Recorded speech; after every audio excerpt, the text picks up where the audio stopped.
Hello, everyone. Dr. Greg Murphy, Eastern North Carolina, Congressional District 3. It is Saturday, March 21st, and I wanted to bring you today's coronavirus update, what's going on. I've tried to be very informal about these. This is my home office. I'm sitting here working here this morning.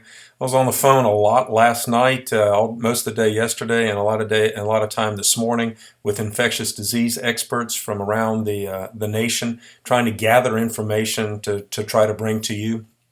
I've tried to be transparent. I think that's what you need. There are a lot of politicians in this, and unfortunately, some are turning it into a political discussion. I want to bring really a medical discussion to you today. That's away from the politics, away from some of the other aspects. I'm going to put my doctor hat on, which is the hat that I really feel most comfortable in, and try to give you some real information about where we are and truthful information about where we're possibly heading. When I started doing these videos a few weeks ago, I brought out diagrams and talked about the curve. We have a spike now that's happened in Italy, and it's still going up, and they're exhausting their medical resources. What our hope here in the United States is to take, instead of that big spike of a curve, is to take that curve and to try to flatten it out. The area under the curve, meaning the number of individuals affected, will probably be close to the same. So in other words, while they may spike and get things done quicker, we may be dealing with this longer, with the same number of individuals affected, but trying not to overwhelm our medical system. I've been in touch with a lot of our medical folks from around the state, especially here in Eastern North Carolina, to talk about resources. We're in new and uncharted territory, folks. We've never had to deal with a pandemic like this before. And it is a big strain on our resources now. With the president declaring the national defense authorization, we're able to divert a lot of our resources that have been used for other things, and now to try to create more supplies and more reagents and all these things that our nation needs. A vaccine. A vaccine is something that we use against the virus that beefs up our body's immunity. We have vaccines against the flu. Normally, in any given year, we have up to 40,000 people die in the United States from the flu. It would be a lot more if we did not have a vaccine. And that's what the real work is here in the United States and really across the globe, is to try to find a vaccine. But I'm going to be very honest with you and very transparent. It will probably be a year until we have a vaccine that everybody can be vaccinated to help prevent the spread of this. We're also working on other medications that can maybe take what they call prophylactically, meaning to prevent you from getting disease, or treatments for this if you do get the disease. I'm getting a lot of calls and messages from individuals really across the state and across the nation that they would like to try this new medicine that they've been working on in the lab.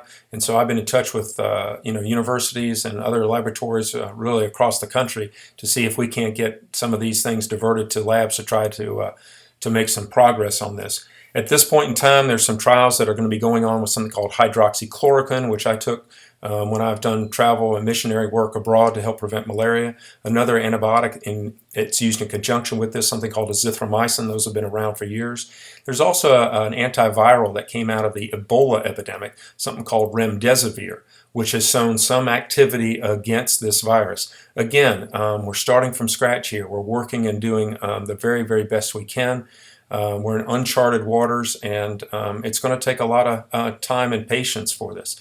This is going to have not only a personal impact where people get sick, it's obviously going to have an impact upon our nation, but it's also going to have a psychological impact where people are really affected by this and how they view themselves and how they view the future. This is where we as Americans come together and we show our individualism, that we care with one another and we care about the movement of our nation.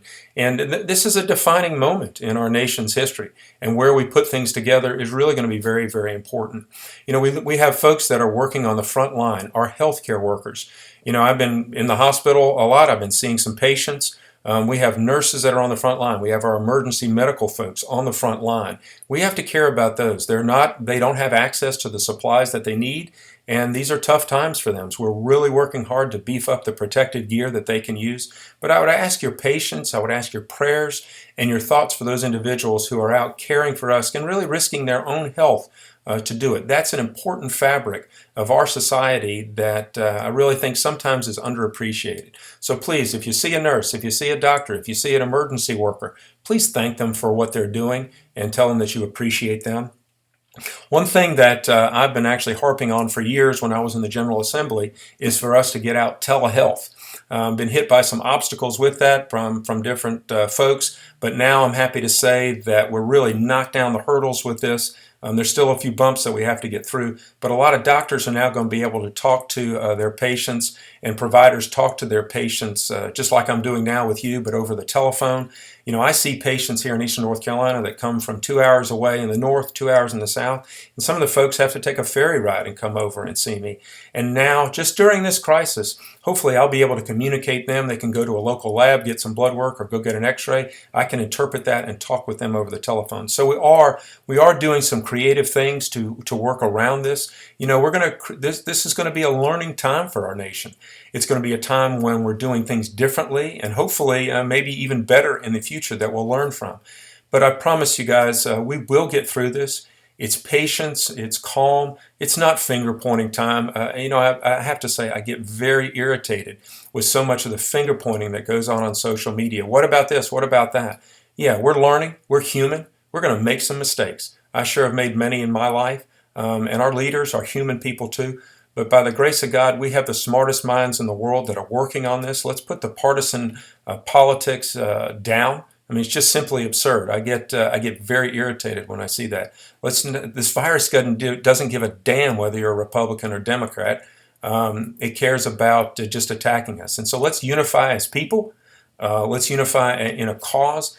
You know, you don't have to sit at home all the time. You can walk outside, take a nice walk. You can say hello to your neighbor across the street. You can even get in your car or truck and just take out a ride around town just to break the monotony and help get a little bit of perspective on this. We don't have to stop living. It's changing the way that we're living a little bit, but we don't have to stop living.